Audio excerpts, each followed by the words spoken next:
김모세 목사님, 남진희 목사님 이렇게 또 뵙게 됐습니다. 감사합니다.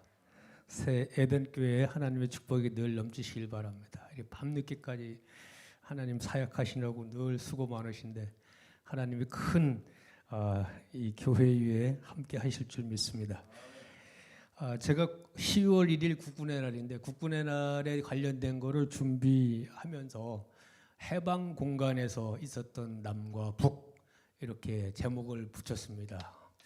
그 해방 공간이라고 하는 그 말은 1945년도 우리가 해방됐을 때 해방 전후를 기준으로 해가지고 1948년도 우리가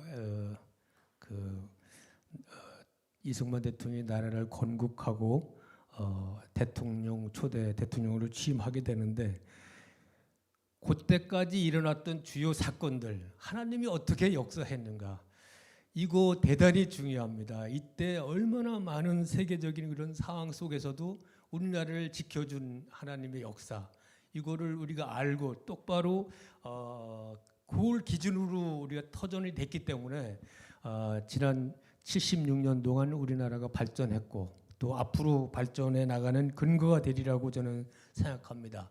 저 태극기 밑에 그날이라고 있는데 우리 노래 중에 그날이라는 말이 있듯이 그날 1945년 8월 15일 해방된 그날을 우리는 늘 기억해야 된다라고 생각합니다. 다음. 그 해방 공간에서 가장 주역적인 역할을 하신 분은 바로 이승만 대통령이라고 생각을 합니다. 이승만 대통령 하신 말씀 중에 하나를 오늘 성경 말씀으로 뽑았습니다. 갈라디아서 5장 1절 그리스도께서 우리를 자유롭게 하려고 자유를 주셨으니 그러므로 굳게 서서 다시는 종의 멍에를 매지 말라 이렇게 말씀하셨고요. 옆에 이승만 대통령께서 돌아가시면서 마지막으로 했던 기도문이 옆에 있습니다. 이제 저희 천명이 다하여 감에 아버지께서 저에게 주셨던 사목을 감당치 못하였나이다. 몸과 마음이 너무 늙어버렸습니다. 바라옵건대 우리 민족이 앞날에 주님의 은총과 축복이 함께 하시옵소서. 우리 민족을 오직 주님께 맡기고 가겠습니다. 우리 민족이 굳게 서서 다시는 종의 먹이를 매지 않게 하여 주시옵소서라고 이승만 대통령 마지막에 돌아가시면서 하신 말씀입니다. 이런 우리 훌륭한 지도자가 있었기 때문에 우리 대한민국이 바로 섰다라는 근거 속에서 말씀을 드리겠습니다. 다음 장입니다. 오늘 이런 것을 준비하게 된 것은 이번에 민주당 대통령 후보로 확정됐죠. 이재명 경기도지사께서 최근에 대한민국이 친일 청산을 못하고 친일 세력들이 미 점령군과 합작해서 했다라는 그런 말씀을 하셨고 또 김원웅 광복회장은 소련군은 해방군이고 미군은 점령군이다 이런 표현을 했습니다. 그래서 이 두 분의 의견을 보면 미군을 상당히 부정적인 의무로 그렇게 교육시키고 있고 또 이런 것을 학생들에게 교육을 많이 시키고 있기 때문에 저희들이 다시 한번 이건 아니다라는 생각이 들어서 76년 전 해방 공간에 대해서 다시 한번 생각할 수 있는 그런 여건이 돼서 저희들이 해방 공간이라는 말로 소환되게 되었다라고 말씀드립니다. 해방되기 전에 저희들 이제 중학교 다니고 초등학교 다닐 때 뭐 카이로 선언, 얄타 선언, 포츠담 선언 이런 거 세 가지 그 선언이 있었는데 그 선언을 바로 우리가 해방되기 전에 국제 정세 속에서 있었던 얘기입니다. 그 카이로 다음 넘겨주세요. 요거부터 하고 말씀드리겠네요. 2차 세계 대전 때 일본 점령 지역입니다. 일본 점령 지역이 저기 빨갛게 대한 태평양 이쪽으로 해서 쭉 베트남 캄보디아, 라오스 이쪽으로 해서 중국에는 동부, 위로는 이제 만주국이라 그래서 거기까지 이제 쭉 필리핀, 그 다음에 미국의 일부 열도까지 해서 일본이 점령했던 지역입니다.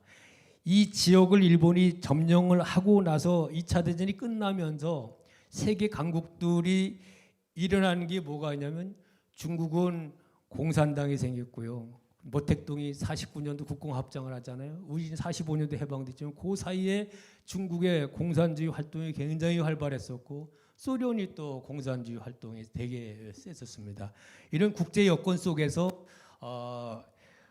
우리나라가 해방하게 되네. 다음 장 넘겨주세요. 해방하게 되는데 아까 말씀드린 세 가지 카이로, 얄타, 포츠담 선이 되는데 이거를 잘 어떻게 이해가 잘 안 되면 이게 헷갈리거든요. 그리고 카이로 그러면 이집트니까 이집트 탁 찍고 체크 이렇게 올라가면 됩니다. 카이로 이집트 찍고 얄타는 흑해에 있는 데입니다. 흑해 옆에 보면 옛날에 그 소치 소련 올림픽이 있었는데 그 우회 옆에가 동쪽 흑해 동쪽이 소치고 그 우회가 얄타입니다. 그래서 지역적으로 봐서 카이로, 얄타. 그다음에 포츠담은 독일이잖아요.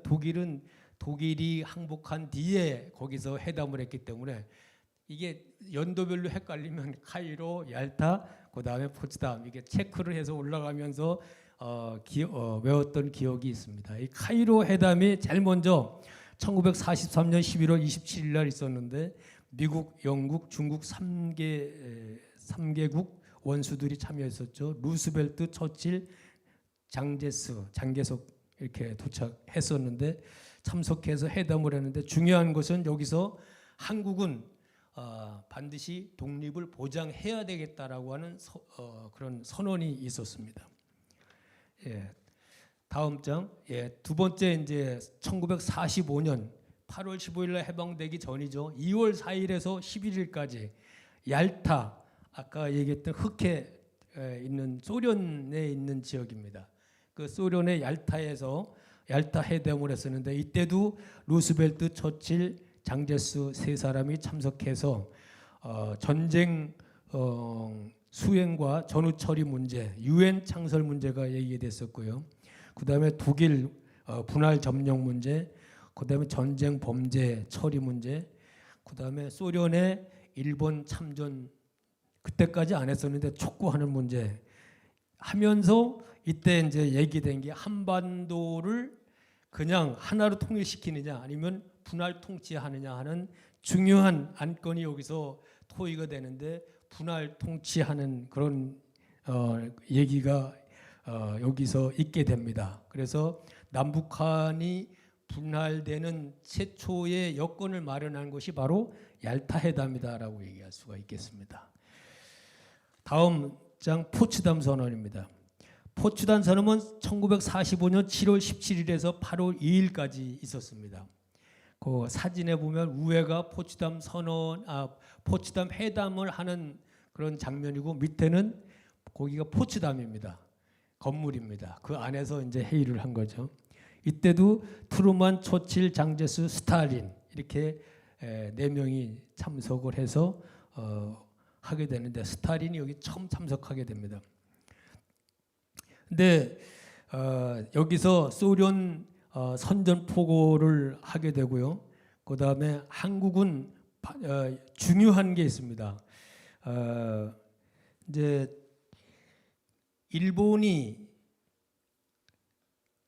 7월 17일서부터 8월 2일까지입니다. 뒤에 얘기를 할 텐데 포츠담을 회담이라고 그래도 선언이라고 그러는데 일본 너희들 항복할 것이냐 안 할 것이냐 거기에 대해서 일본에다가 선언을 합니다.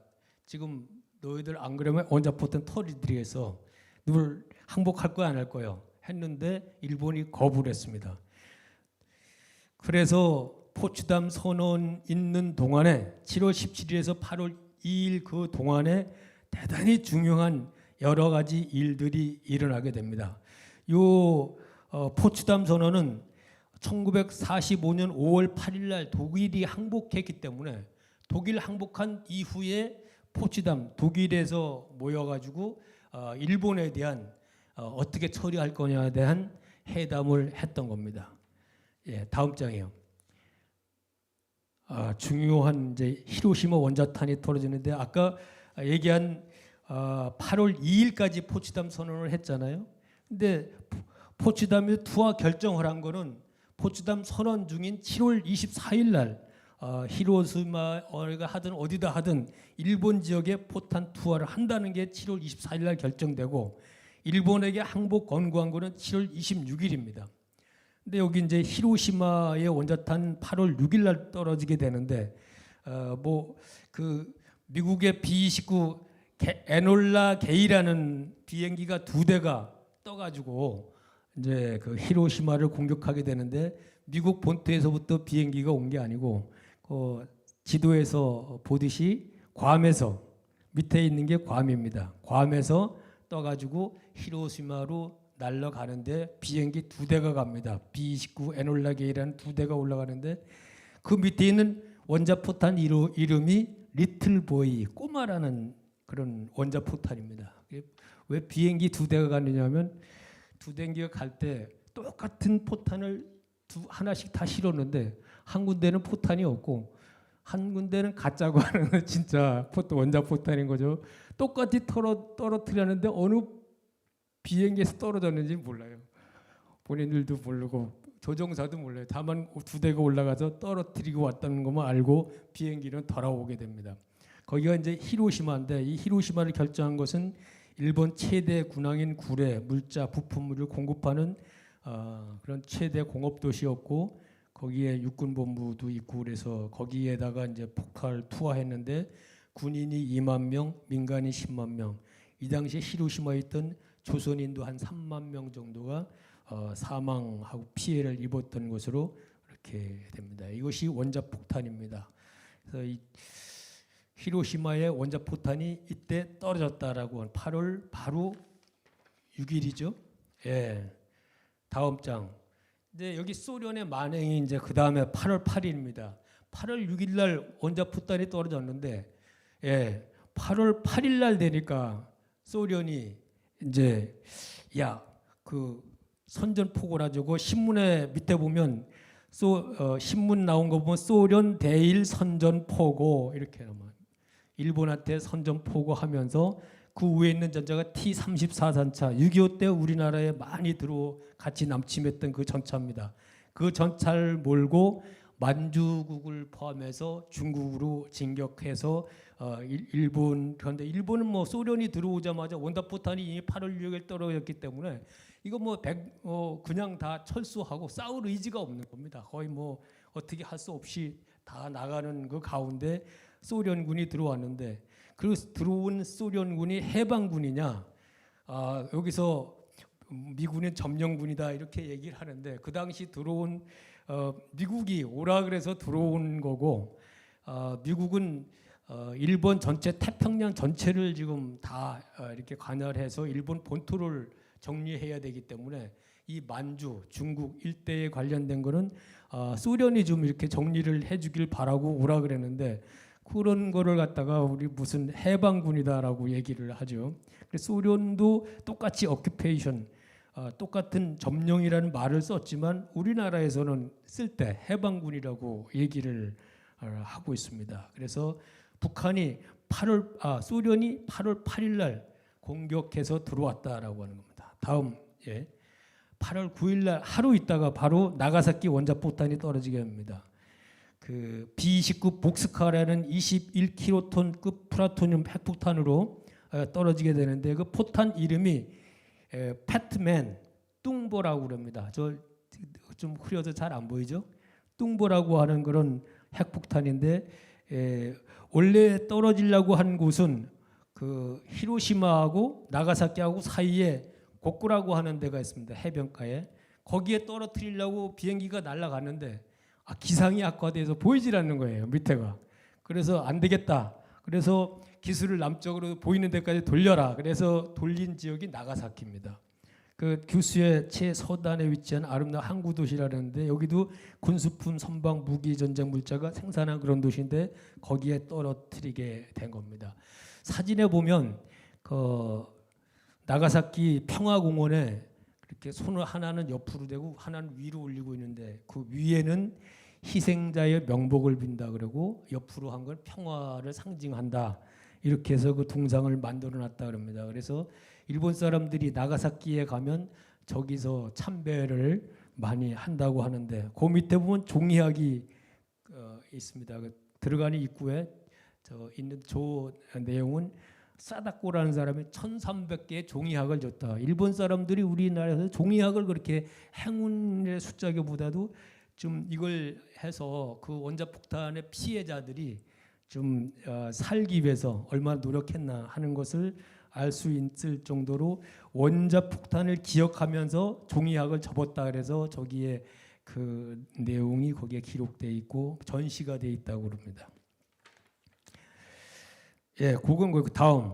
예, 일본이 조기 항복은 미소에 한 번 더 분할 전쟁을 하게 되는데 일본 천황이 무조건 8월 15일 날 항복을 했습니다. 그리고 행정명령 제1호가 트루만이 38선 이북은 소련, 이남은 미군에게 항복하라고 하는 그 행정명령을 승인하게 되는데 이걸로 인해서 우리나라는 38선을 기준으로 해서 분할을 하게 되는데 이 분할을 구상한 사람이 밑에 미국 사람들 얼굴 나와 있는 세 사람입니다. 그 분할 구성한 게 옆에 지도에 있는 겁니다. 사인펜으로 이렇게 이 사람들은 아무것도 아니게 이렇게 사인펜으로 걷는데 한국을 38선으로 가운데 딱 해서 일본 요짝은 미군이 통치하고 저 우에 빨갛게 돼 있는 이렇게 근데는 소련이 그따기를 이제 항복 선언해서 받아간다 이런 내용인데 거기에 했던 분들이 전쟁성 작전 후 전략 정책 단장 링컨 준장이라는 사람하고 그 밑에 대령이 두 분 있습니다. 본스틸 대령하고 러스키 대령이 있는데 이 본스틸이라는 가운데 있는 사람 그 사람은 38선을 걷은 사람이지만 우리나라에 와서 주한미군 사령관까지 하신 분이고 그 러스크라는 사람은 우리 외무부 장관 같죠. 미 국무장관을 하신 그런 사람입니다. 그러니까 미군 마지막 저 38선을 군 그 사람들이 그냥 거진 게 아니고 저분들에 의해서 이렇게 거져가지고 트루만이 메가더가 트루만 대통령한테 결재를 올리고 그래서 트루만 대통령이 승인함으로 인해서 38선이 분할됐다고 하는 겁니다. 예, 다음 이제 우리나라 건국으로 들어가겠습니다. 건국준비위원회가 8월 15일 날 일본이 항복했으면 8월 16일서부터 9월 6일까지 있는 상황인데 여운형이하고 그 다음에 정무총회 엔또하고 두 사람이 그 옆에 있으면 그 필동에 있는 관저가 있습니다. 이 엔또 치안관 관저인데 이 치안관 관저에 모여가지고 5개 항을 우리 한반도 이 치안권 인수를 위해서 합의를 합니다. 그리고 16일 날 희문중학교에서 건국준비위원회라는 것을 설치를 해서 치안권을 인수했다라고 하는 것을 경성방송으로 알리게 됩니다. 그래서 남한은 여운형, 북한은 조만식 이렇게 해서 건국준비위원회가 만들어지고 9월 7일 날 조선인민공화국이 수립될 때까지 이 건국준비위원회 여운형과 조만식 체제로 남북한이 이제 치안을 유지하는 그런 상태가 유지가 됩니다.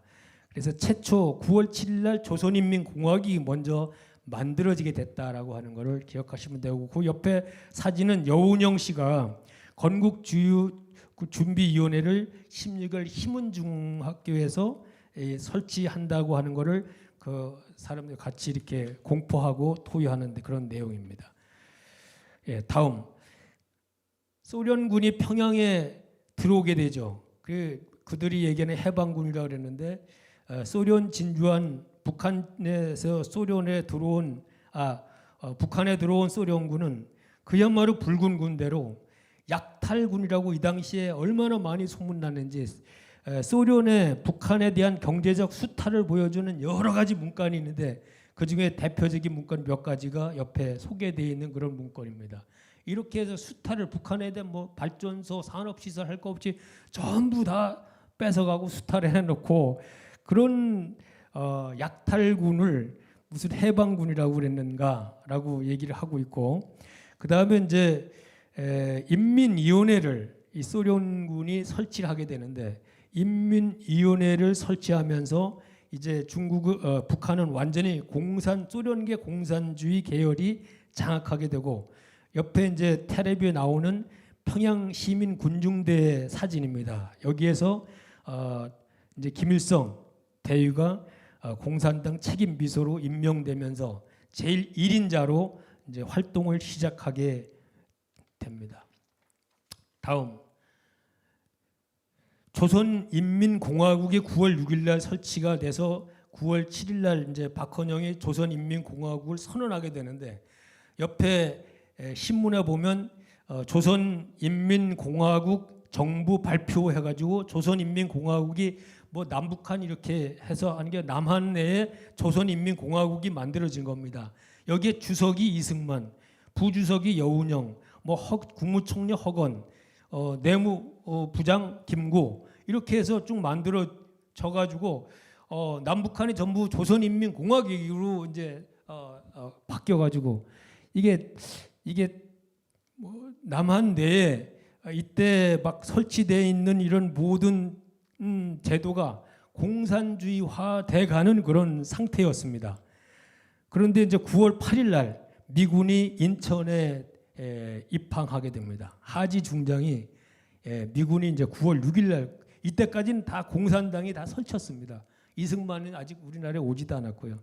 그 공산 뭐 조선인민공화국 설치하고 다 하고 이랬다가 미군이 9월 8일 날 들어와서 인천에서 일본으로부터 항복을 인수하게 되고 9월 9일부터 하지 중장에 의한 미 군정이 시작이 됩니다.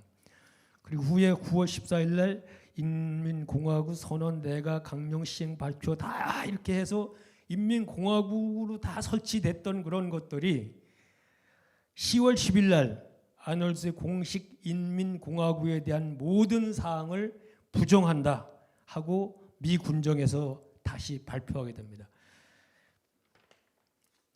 예, 다음 장 9월 8일 사건입니다. 미 군정이 서울에 들어와서 서울의 모든 사황, 중국, 소련, 북한 할 것 없이 전부 사회주의 공산자들의 조직과 기회에 의해서 반일 저항 세력으로, 이 사람들은 미국이 아니고 일본에 저항하는 그런 걸로만 생각하고 공산주의 모든 지하 조직뿐만 아니라 모든 세력이 조직이 다 국가 조직이 공산주의로 돌아간 겁니다. 근데 미군정이 들어와서는 미국식 자유민주주의 국가, 경제적으로 자본주의 정착, 소련 공산주의가 팽창하는 것을 차단하고 한반도의 영향을 확대하겠다고 하는 것을 확고한 목적으로 해서 들어왔기 때문에 이거를 미군이 점령하러 들어온 게 아니고 바로 이런 소련 공산주의자들을 추종하는 이런 세력들을 차단하기 위한데 모든 목적을 두고 반공 정권을, 그러니까 공산 좌익 척결이라는 반공 정권을 강력하게 구축하게 됩니다. 그러다 보니까 이제 경찰도 반공 전선에 전부 투입하게 되는데, 이 당시에 경찰은 사실은 일제시대 때 경찰이죠. 그대로 경찰을 하는데 이걸 경찰이라고 해서 경찰을 다 옷 벗기고 근데 새로 경찰을 모집해서 할 수 있는 시간도 없지 않습니까? 8월달. 그래서 일본 경찰 그 중에서 친일 경찰, 지나친 사람들 제외하고 나머지는 그대로 다 경찰로 있었기 때문에 이제 경찰 중에서 친일 청산을 좀 덜 했다라고 하는 그런 얘기들을 하게 되지만, 이때 경찰에 의해서 공산 반공 정권 구축을 위한 공산주의자 잡는 그런 역할을 다 했다. 이 사진에 보면 맨 여기 옆에 있는 게 이승만 대통령이고 그 다음에 가운데가 김구, 우측에가 하지 중장이 되겠습니다. 이 우리 대한민국의 이 세 사람의 역할이 이때부터 굉장히 중요한 역할을 하게 됩니다. 다음 장, 서울의 미군의 서울 진주 포고문입니다. 한국인의 고함 해가지고 메가다 장군 이렇게 해서 내용 중에서 이 앞에 얘기했던 이재명 지금 대통령 후보 되신 분이나 또는 우리 김원웅 씨가 한 얘기는 요 내용 가지고 얘기합니다. 미군이 들어온 모든 이런 한 일보다도 한국인의 고함이라고 쓴 요 내용, 한반도 지역을 점령한다. 오늘 그 다음에 이제 뭐 우리 본부대 점령 목적이 일본의 항복 문서를 이행하고 뭐 이렇게 해서 이렇게 한다고 점령군에 대한 반항 모든 활동은 안 된다.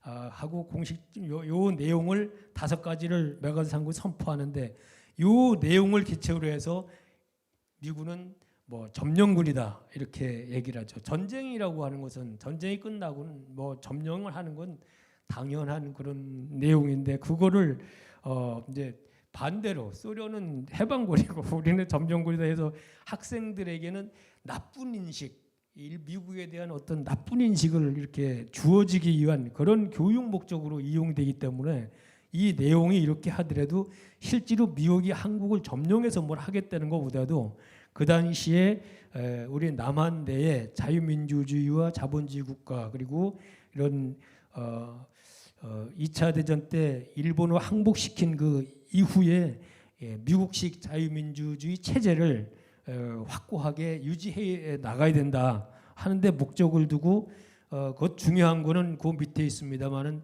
인간적 종교적 권리를 확보함에 있다라고 분명히 얘기했습니다. 종교적인 그런 모든 자유를 확보해 주는 것이 미군의 역할이었다 이렇게 얘기를 하고 있습니다. 다음입니다. 조선노동당이 창건됩니다. 45년 10월 10일 날 조선노동당 창당은 박헌영이가 서울에서 중앙당을 창당하고 북조선은 분국으로 만듭니다. 그래서 조선노동당을 창당한 거는 서울이 전체가 다인데 북조선은 분국이라 그랬는데 이 뭐 분국이라고 그래서 분국한 게 아니고 북조선 노동당이 46년 4월에 북조선 공산당이죠. 조선 공산당입니다. 이 46년 8월 29일 날 조선 신민당과 합당해서 조선 노동당을 만듭니다. 이제 지금과 같은 노동당 체제가 8월 29일 날 만들어지고 이게 조선 공산당을 10월 10일 날 만들었기 때문에 이들이 얘기하는 쌍십절 그래서 노동당의 기초가 됐던 걸 기준으로 해서 북한의 노동당 창건 기념일은 10월 10일 쌍십절로 해서 지금도 하고 있는데 이것이 기초가 돼서 조선노동당이 돼가지고 지금까지 김일성 주체 사상 뭐 화해두고 공산주의 사회 건설 남북한 전체 통일 목표 건설을 한다라고 하는 목표로 지금까지 해나가고 있습니다. 옆에 있는 거는 지금 조선 공산당 창건할 때 그 사진하고 김일성이가 거기 조선 신민 노동당 체계를 합당하면서 태극기 앞에 서 있는 그런 모습입니다. 이때까지도 태극기가 우리나라의 국기였었죠. 이제 그 후에 이제 바뀌게 됩니다. 다음 모스크바 3상회의입니다. 미용소 3개국 외무부 장관들이 모여서 3상회의를 하게 되는데 남한, 북한 이게 도저히 같이 갈 수가 뭐 공산당은 같이 했는데 자유민주주의 체제로 미군이 남한을 해야 된다 그러는데 북한까지 도저히 할 수 있는 그런 여건이 안 돼서 미용소 3개국 외상들이 모여서 우리 한국 독립국가를 위해서 임시적으로 한국 임시정부를 수립하고 이런 미소공동위원회를 설치해서 같이 미영중소 5년간 신탁통치를 하자 이렇게 결의를 하게 되는데 우리나라에서 우리 민족제 김구, 이승만, 조반식 이런 사람들은 안 된다. 신탁통치는 안 된다고 얘기했고 그 외에 공산주의 김일성 일당들은 신탁 통치를 해야 된다 이렇게 주장을 해서 강력한 투쟁이 있게 됩니다. 그래서 신탁 반탁 운동이 서로 막 우익 좌익 나눠가지고 여기저기서 일어나게 되고 그런 운동이 되는 그런 역할이 미소 공동위원회였습니다. 다음 장, 미소 공동위원회를 개최를 신탁 한 군데에서 모스크바에서만 한 것이 아니고 서울에서 이제 회의를 또 다시 하고 평양에서도 하고 했습니다. 그러다가 2차 서울 평양에서 그 미소 공동위원회 개최될 때 트루먼이 독토론을 발표합니다. 자유민족주의 의결이라고 해서 그 나라는 그 민족이 대표자를 뽑아서 그 민족이 모든 것을 주권을 선택해서 하도록 해야 된다 하는 민족 자결주의를 발표하면서 우리나라에서는 이제 임시정부를 만들어야 되겠다라는 것이 이루어지고 우리 이승만 대통령은 한반도 문제는 우리가 여기서 이렇게 할 수가 없어서 유엔에 이때 이미 유엔이 이제 설치가 됐습니다. 그래서 한반도 유엔의 이관에서 유엔의 상정에서 유엔 의결에 따르겠다 이렇게 이제 하게 됩니다. 그래서 미소공동위원회는 하다가 신탁 반탁 때문에 다 이루어지지 못하고 사실상 한반도 문제 유엔에 이관한다는 것으로 결론되고 끝나게 됩니다.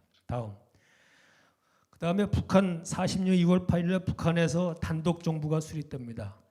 40년 2월에 북측 임시인민위원회를 출범하면서 김일성이가 자기가 위원장이 되면서 사회주의가 도입하게 되는데 46년 3월 달에 북한에 있는 모든 재산, 토지, 뭐 공장, 광산, 철도 뭐 할 거 없이 모든 사회주의 된다는 건 사유화가 안 되는 겁니다. 그래서 북한에 있는 모든 땅은 다 국유화, 공장 할 거 없이 전부 다 나라가 다 통치한다고 3월 달에 전부 몰수하게 됩니다. 이 베트남이 공산화되면서도 사회주의화 해가지고 그 전에 베트남 지역에 있던 자본주의의 뭐 공장도 있고 땅 있고 다 있었잖아요. 그런 분들 다 풀려가가지고 뭐 1,000만 명이나 되는 사람들이 자본주의 뭐 기름이 딱 찼다 해가지고 다 죽이고 했다고 그랬는데 이것도 그때도 여기도 사회주의 제도 도입하면서 땅하고 다 뺐으니까 그 주지들 할 거 없이 말 안 들으면 다 죽는 거죠. 그렇게 무차별한 사회 제도가 40년 2월 3월 달에 이루어지게 됩니다. 그리고 47년도에 북조선인민위원회가 설치되고 48년 2월에 조선인민군이 창설되게 되고 구구절 48년 9월 9일 날 내각이 중성되면서 조선민주주의 인민공화국 정부 수립이 선포가 됩니다. 옆에 있는 사진이 김일성입니다. 예, 다음. 근데 이제 남한에서는 그럼 어떻게 되냐? 남한에서는 이승만 대통령께서 40년 6월 3일 날 남한만의 임시정부 옆에 이제 그 당시 신문입니다. 남한만의 임시정부 혹은 위원회 조직이 필요하다. 그렇게 발언을 하게 됩니다. 정읍 발언을 두고 막 정부에서 굉장히 난리가 났었죠. 소련적 이승만 대통령이 소련 공산주의에 하는 모든 행동을 볼 때 이건 북한은 도저히 우리가 할 수가 없고 남한만이라도 자유민주주의 국가를 만들어서 해야 되겠다라고 또 하나의 독립선언이라고 얘기하는데 이 공산주의자였던 사람들은 전부 이것은 분단의 원흉이라고 그렇게 몰아붙였던 사건입니다. 다음. 중요한 게 이제 남조선 노동당이 결성이 되면서 남조선 노동당은 여운형, 박헌영, 허원, 백남훈, 김원봉 이런 공산주의자들 여기 여운형, 박헌영, 허원, 백남훈, 김원봉 이런 사람들은 중국에서 주로 이제 독립운동도 하고 이렇게 했던 분들이고 또 소련에 했던 독립운동했던 그런 사람들도 있지만 이 해방 공간에서 그 앞뒤에서는 거의 독립운동이랑 하지 않았어요. 공산주의 운동이냐 아니면 미국을 비롯하는 자유민주주의 이승만 계통의 운동이냐 이 두 가지밖에 없었어요. 해방 공간에서는 뭐 이렇게 뭐 반일 친일 이런 게 뭐 따질 그런 공간이 없었습니다. 그래서 조선민주주의 민족 전선이 결성되면서 이분들은 뭐 공동위원회 이런 게 있었고 친일파 밤에 처단한다 뭐 이런 게 있었는데 중요한 거는 정판사 위조 집회 사건이 있었습니다. 이 정판사 집회 위조 사건이 그 후에 신문에 난 그 위조 집회 사건인데 이 남산 밑에 있는 정판사라는 그 인쇄소에서 일제 시대 때부터 일본 돈을 인쇄하던 데였습니다. 근데 여기서 수없이 많은 그 돈을 이렇게 지폐를 발행해 가지고 여기를 정판사를 점령한 사람들이 누구냐면 여운형, 박헌영, 허원, 백남우, 김원 이 사람들이 그 건물 그 인쇄소를 다 점령하고 있었어요. 그래서 이 사람들이 그 돈을 거기서 막 이렇게 만들어 가지고 막 뿌리다가 이제 발각이 된 거죠. 그래서 여기 16명이 체포가 됩니다. 그래서 그 체포된 중에서 뒤에 나오나요? 예, 그 다음 장 한번 보세요. 그 중에 이관술이라는 사람은 이제 대전 형무소로 붙잡혀서 내려오고 나머지 분들은 이제 북한으로 다 넘어가게 됩니다. 예, 다음 장 됐습니다. 그건가요? 아니, 예, 아니요, 그 앞장. 예, 그러면 이제 남조선 노동당이 조선노동 설치가 되고 박헌영 인민당, 신민당 세 개가 연합해서 남조선에서 노동당이 또 다시 북조선 노동당, 남조선 노동당 이렇게 만들어지는데 정판사 위조 사건뿐만 아니고 전평이라고 조선 노동자업 전국 평의회 그다음에 거의 철도파 포함해서 대구 폭동이 일어났는데 대구 폭동도 이게 민주화 그 공산주의의 폭동입니다. 이게 그래서 경찰 20명, 부상 30명 이렇게 해서 대구 폭동 사건이 일어나는 이런 모든 사건이 일어나는 일당이 바로 이 남조선 노동당 일당들이 다 이런 일들을 조작하고 했었는데 이 박헌영 이 사건이 끝나면서 박헌영, 김원봉, 권오직 이 세 사람 북으로 날아갔습니다. 도망가고 없고 아까 붙잡혔다는 그 이관술 씨만 대선 붙잡혀가지고 대전 형무소로 하는데 이 이관술 씨가 그 정판사 위조 정판사를 운영하는 대표였습니다. 그 이분은 그 일당들이 이 정판사에 있던 대전 교도소에 있다가 6.25 전쟁이 났을 때 이분들이 전범 1호로 A급 전범으로 해가지고 사살됩니다.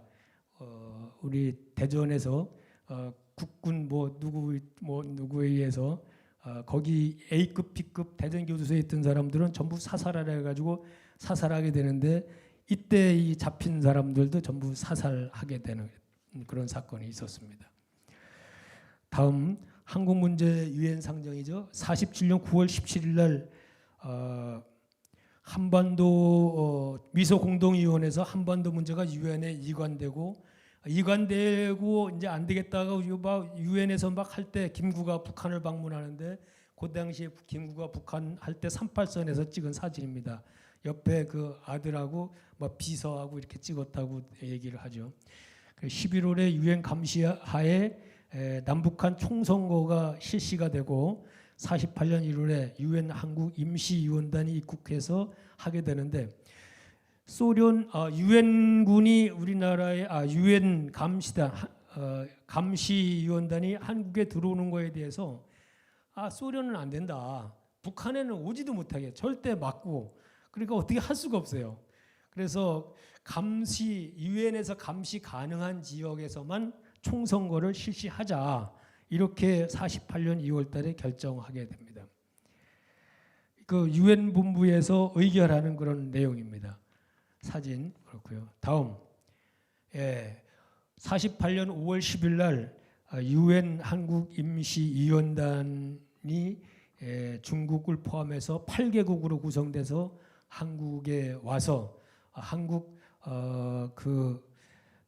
총선 국회의원 뽑는 총선을 감시하게 됩니다. 김구와 남노당 공산주의 남노당 남한 노동당 있는 모든 사람들은 남한 단독 선거를 반대한다 이렇게 투쟁을 하게 됐고요. 푸대를 계속했고요.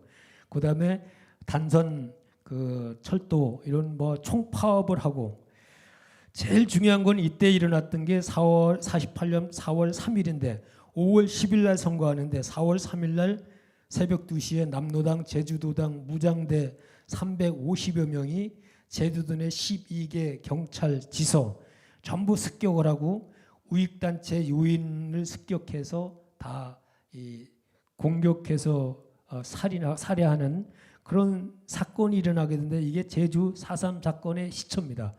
제주 4.3 사건 48년 4월 3일 일어난 것은 남한의 단독 선거하는 걸 반대하기 위해서 폭동이 일어났는데 이때 남노당이 주체돼서 선거를 방해하는 그런 모든 것을 다 공격하고 했기 때문에 어떻게 보면 이게 조금 이제 광주 대구 폭동, 그다음에 제주 4.3 폭동, 그다음에 이런 것들이 해방 전에 일어난 이런 것들은 이게 공산주의적인 그런 아주 그냥 뭐 어쩔 수 없는 그런 공산주의적인 최후 발악이 아니었나 그렇게 생각을 하고 여기에 대한 강력한 우리 미국 통제 군정에서 갖게 있는 사람들은 강력한 이거를 제재하게 하게 되었고 정상적으로 남한의 단독 선거가 이루어지기 위해서는 제3, 4.3 사건을 전부 차단시켜야 되겠다라고 해서 여기에 군인들이 막 굉장히 투입이 많이 되고 하다 보니까 4.3 사건에서 이분 그 공산주의 이 사람들만 한 게 아니고 다른 민간인들도 많은 피해를 입게 되는 그런 사건으로 번지게 된 겁니다. 그래서 이 남노당 사건이 일어나기 이때 48년 이때까지만 요 전까지 45년 해방서부터 이때까지만 하더라도 남북한은 자유왕래가 됐었기 때문에 남한 내의 많은 인사들이 북한에 가가지고 교육을 많이 받고 왔죠. 가서 공산주의 교육이라든가 그 다음에 김일성이 모택동이 하는 빨치산 그런 그 유격전 이런 교육을 남동 정치학원 뭐 이런 데 가가지고 남한 주역 사람들이 가서 교육을 많이 받고 오게 됩니다. 그런로 인해서 이제 제주 4.3 사건은 점점 더 그 사람들이 보완되면서 54년 6.25 전쟁이 끝나고 54년 9월 22일까지 약 6년 6개월 동안 제주 4.3 사건이 계속 진행되면서 약 3만여 명의 희생자를 가져오게 되는데 이 54년까지 6년간 제주에서 일어났던 이 사건의 원천은 남한 내의 단독 선거가 기조가 되고 이걸 반대하는 사람들에 의해서 이렇게 계속됐었다라고 하는 겁니다. 5월 10일 날 선거를 하고요. 초대 국회의장으로 이승만 대통령이 국회가 다 구성이 되고 5월 20일 날 총선거가 돼가지고 다 국회가 구성된 뒤에 초대 국회의장으로 선출된 사람이 이승만 대통령이 초대 선출로 되고요. 그 후에 7월 22일 날 초대 대통령으로 선출되고 8월 15일 날 대통령으로 취임하게 됩니다. 거기 보면은 재헌 의회 7월 17일 날 재헌 의회 할 때 그 기도했던 이은영 목사님의 기도가 아주 유명하죠. 저 기도하고 그 후에 지금도 조찬 기도회로 해서 국회의원들이 7월 17일 아침에 모여서 전부 기도를 매년 하고 있습니다. 다음 7월 17일 날 재헌절로 우리나라 법이 만들었다고 공포하게 되고 그 법은 합법적 대한민국 정부가 수립됐고 대통령 중심의 대한민국 민주공화국이다라고 우리나라 헌법이 발표하게 되는데 이 과정까지가 이 헌법이 만들어지기까지가 얼마나 많은 공산주의와의 싸움에서 남한만이라도 이렇게 자유민주주의 국가로 만들어질 수 있는 그런 계기가 됐던 것입니다. 다음에 이제 초대 대통령으로 이승만 대통령, 부통령 48 7월 20일 재헌 국회의원들이 간접선거 이승을 초대 등으로 만들고 이수영을 부통령으로 해가지고 이렇게 구성돼서 취임식을 8월 15일 날 하게 됐다라고 하는 거고요. 다음 군대에 대해서 국군의 날이니까 관련돼서 조금만 더 말씀드리겠습니다. 군인은 46년 1월 15일 날 국방경비대가 창설되게 되는데 그 전에 45년 해방되고 12월 5일 날 서대문 감리교 신학대학이죠. 감신대에 군사영어학교가 설립이 되는데 여기에 정원은 60명으로 장교 60명을 교육하겠다고 해서 했는데 여기에 군사영어학교에 광복군 20명, 일본군 20명, 만주군 20명 이렇게 해서 군사영어학교에 장교들 다 들어와라. 해방됐으니까 군을 만들겠다 하고 미군이 와서 이게 한 겁니다. 하자고 그랬는데 여기에 광복군들이 거의가 일부는 왔지만 거의가 불참을 했습니다. 그러다 보니까 만주군하고 일본군이 주축이 되는 그런 이제 군 장교 편성이 이루어지게 되고요. 그 후에 46년 1월 15일 날 국방경비대가 창설되는데 국방경비대 옆에 있는 그 국방경비대 퍼레이드하는 그 애들 모습인데 국방경비대가 창설되면서 최초 대한민국에 110명의 장교가 배출됩니다. 이거는 군사영어학교를 나온 사람을 포함해서 국방경비대 나온 사람 여기 그 군사영어학교도 1기, 2기, 3기 이렇게 있습니다. 근데 광복군이 처음에는 안 했는데 나중에는 일부 계속 참석은 했지만은 일부 극소수만 광복군이 참석을 했었어요. 그리고 이 국방경비대 장교가 110명 창설되면서 이제 처음에 나오면서 군번이 장교 군번이 12 제가 군번이 21146이거든요. 21,146인데 장교 군번은 얼마 안 됩니다. 이형군 여기 이형군 1번, 최병덕이 2번, 유재영 3번, 장석윤 2번, 정일곤이 5번 이렇게 해서 쭉 이제 장교 군번이 처음으로 1번서부터 쭉 올라갑니다. 그래서 제가 21146이니까 21,146번이 섭니다. 그래서 이 국방경비대에서 군 장성이 78명이 나왔고요. 참모총장 13명, 합참의장 7명 이렇게 나오게 되고 옆에 조선경비사관학교가 나와 있는데 46년 5월 1일 날 조선경비사관학교가 만들어집니다. 여기 5월 1일 날 조선경비사관학교는 제가 나온 육군사관학교 전신이 되겠습니다. 이게 그래서 5월 1일 날은 46년 5월 1일 기준으로 해서 육군사관학교 창설 기념일이 됩니다. 참고적으로 말씀드리면 이때 5월 1일 들어와 가지고 6.25 전쟁 때 5월 1일 날 입교를 해가지고 한 달간 교육을 받습니다. 그 다음엔 7월 달에 이제 정식 사관 생도가 되는데 6월 25일 날 전쟁이 났잖아요. 그러니까 5월일 들어와서 한 달도 안 되는데 생도로 아직 생도 사관학교가 되기 전에 훈련을 한 달간 받고 사관생도가 됩니다.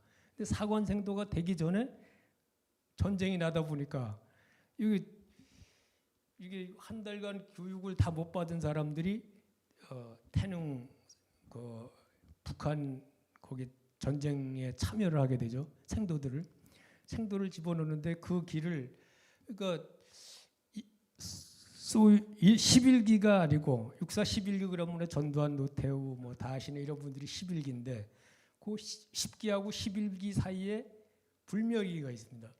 한 기가 더 있습니다. 6.25 때 다 돌아가신 분들하고 살아계신 분 몇 분 계시는데 그 기들이 6.25 전쟁 때 참여해가지고 거의 다 돌아가신 전쟁 뭐 잘 알지도 못하면서 생도 때 거의 총 쏘는 거 한 번, 두 번 연습해보고 전쟁 때 참여했던 사람들 기가 저희들 육군사관학교 10기하고 11기하고 사이에 불멸의 기라고 그래서 한 기가 더 있습니다. 그런 게 있었다라고 하는 것을 말씀드리고 싶습니다. 30 저는 이제 전두환 노태우 11기고 저는 20년 후에 31기입니다. 이제 다음 국군 창설인데 국방사령부가 45년 11월 달에 만들어지고 남조선 국방경비대가 40년 1월 15일 날 사실은 48년 8월 15일 날 국군으로 발족을 했습니다. 국군 전체가. 그 후에 막 육군경비대, 조선경비대 육군이 되고요. 해안경비대는 해군이 되고 지난번에 해군 창설에 대한 말씀을 다 드렸었는데 해병대, 공군이 다 창설이 되고 국군의 날은 사실은 50년 10월 1일 49년 10월 1일은 공군 창설 기념일도 되지만 국군의 날도 됩니다. 그래서 50년 10월 1일 날 3, 4단 23년대가 강원 양양 지역에서 38선을 넘어 북진한 날, 이 날을 기념으로 해가지고 그 전에는 사실 국군의 날이라고 뭐 이렇게 하는 게 없었어요. 50년 뭐 전쟁이 일어나고 막 창설하고 계속 이런 것만 계속 있었지 국군의 날이라고 하는 거를 기념하고 이런 게 없었는데 이때가 이제 50년 10월 1일 기념해서 51년부터 국군의 날 이러는 걸 만들기 시작한 겁니다.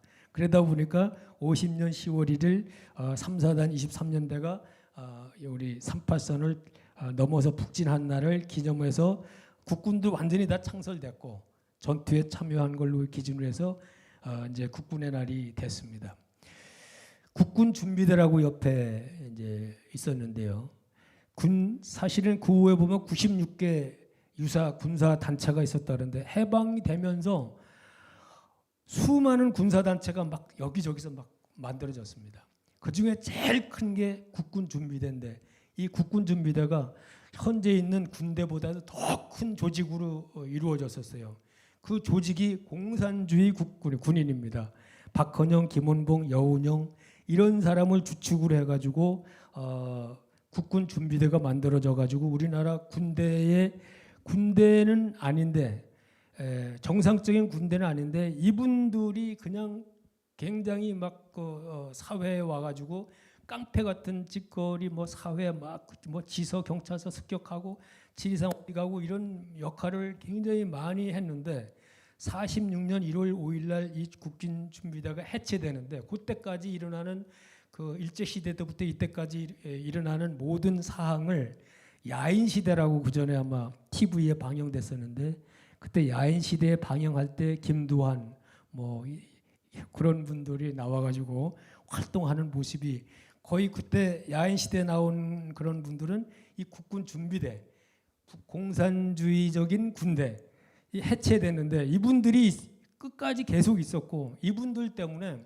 국군이 창설한 이후에도 여기에 속해서 들어왔던 군인들은 공산주의 문제 아니야 뭐 이렇게 계속 그렇게 이제 오해를 받는 분들도 있고 그런 시대가 있었습니다. 그래서 국군은 어떻든 정상적인 공산주의적인 사상을 가진 김원봉이 김운현 이런 사람들에 의해서 군대가 남한의 군대뿐만 아니고 사회 각각 요지에 굉장히 많이 있었기 때문에 6.25 전쟁이 딱 그 후에 일어났는데 1950년 6월 25일 바로 얼마 안 되잖아요. 국군이 10월 1일 날 창설되고 그 다음에 6월 25일 날 전쟁이 돼서 1년도 안 돼가지고 6.25 전쟁이 났잖아요.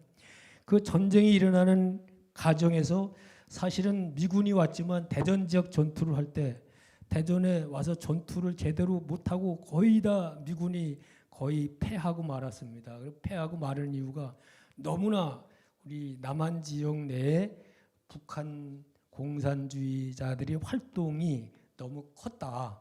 그러고 인해서 우리 적이 누군지 아군이 누군지 미군이 알 수도 없고 포탄을 갖다 달라고 그래서 포탄을 실어다 줘놓고 그 포탄 갖다 놓은 사람이 나 미군 기지 여기다 포탄 갖다 난 사람이다라고 가서 미군 기지를 꼽았고 그러니까 바로 뭐 포탄 쏴보지도 못하고 다 그 지역 폭파시키고 이런 일들이 대전 지역 전투에서 비일비재하게 일어났고 미군이 와서 어떻게 싸워볼 수 있는 그런 여건도 못해서 대전 지역 뒤에서 좀 패하지 않았나. 그래서 이 6.25 전쟁 때도 사실은 서울 같은데 수복이 빨리 됐지만 이런 박헌영, 김원봉, 여운형 이런 사람들의 역할이 대단히 컸다. 그리고 들어와서 바로 김원봉이 같은 사람은 6.25 전쟁의 최선봉에 맨 앞잡이가 돼서 남침을 했잖아요. 이게 우리